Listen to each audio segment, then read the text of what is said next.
My cat is acting strange and keeps bringing bloody limbs home while I'm asleep. I always thought my cat Whiskers was just your average house pet. A little aloof, a little affectionate, standard cat behavior. But over the past few weeks, Whiskers has been acting off. It all started when I noticed he began to spend more time outside at night. I didn't think much of it. Cats are nocturnal creatures after all. It wasn't until the first time I found something odd in my living room that I began to worry. It was a small thing, a piece of fur that didn't belong to Whiskers. I shrugged it off, thinking it might have come from another animal he encountered. But the next morning, there was a bloody paw, delicate and cold, lying on my kitchen floor. I nearly screamed. What kind of creature had Whiskers tangled with? I tried to rationalize it. Maybe Whiskers was just a very effective hunter, bringing home the spoils of his midnight adventures. But deep down, something about it didn't sit right with me. It felt wrong. The blood on the paw was still fresh, a dark red stain against my white tiles. I disposed of it, convinced it was a one-time incident. The following nights proved me wrong. Each morning, I would find a new, more gruesome discovery. An ear, a tail, a claw, each meticulously placed where I would be sure to find it. The limbs were always fresh, the blood always wet. Whiskers would sit nearby, watching me with those inscrutable green eyes, his tail flicking lazily as if he was proud of his gruesome offerings. I started locking Whiskers inside at night, hoping to curb his disturbing behavior. It didn't work. He became increasingly agitated, scratching at the door and meowing incessantly until I gave in. The night I let him out, I couldn't sleep. My mind kept racing, imagining what horrors I might find the next morning. When dawn broke, I found something far worse than I could have imagined. A human finger, severed cleanly at the knuckle. My breath caught in my throat, and I felt the world tilt around me. This was no longer the work of an ordinary cat. Something sinister was at play. I called the police, but they dismissed it as a prank or the work of some deranged person. They didn't understand. This wasn't just some random act of violence. It felt deliberate, almost ritualistic. Whiskers continued to bring home his bloody trophies, and I could no longer sleep soundly. Night after night, the horror escalated.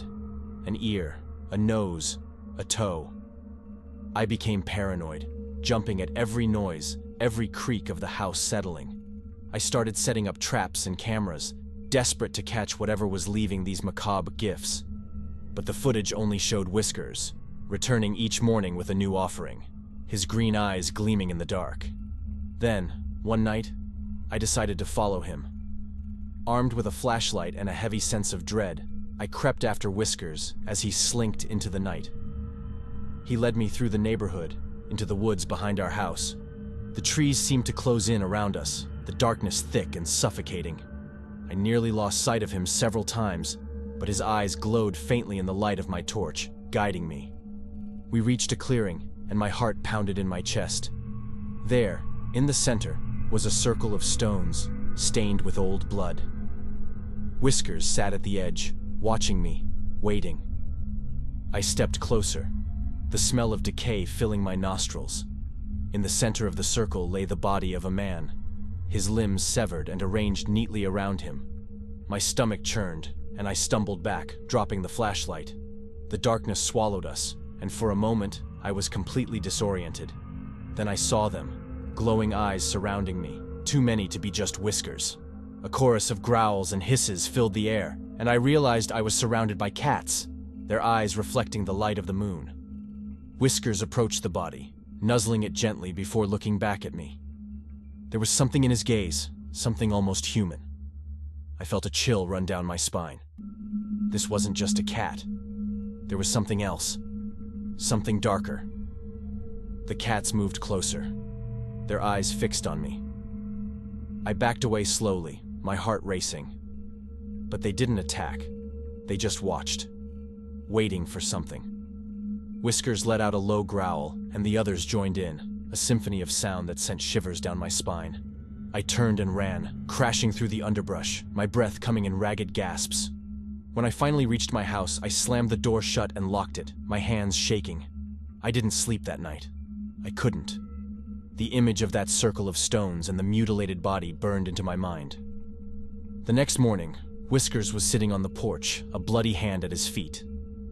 I couldn't do it anymore. I couldn't pretend this was normal.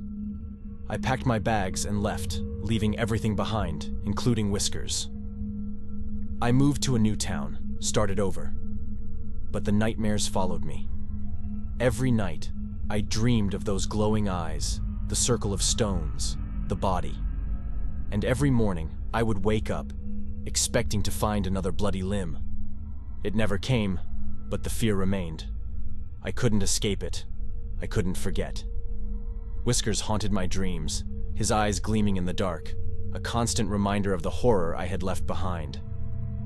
Years passed, and I tried to move on. But every so often, I would hear about a town where pets were disappearing, where people went missing, and I would wonder, just for a moment, if Whiskers had found a new home, a new owner to torment. I live in fear, knowing that one day he might find me again. And when he does, I'll be waiting, ready to face whatever dark force lies behind those green eyes. But until then, I can only hope that the nightmares stay in the dark, that the horror remains a memory, and that Whiskers stays far, far away.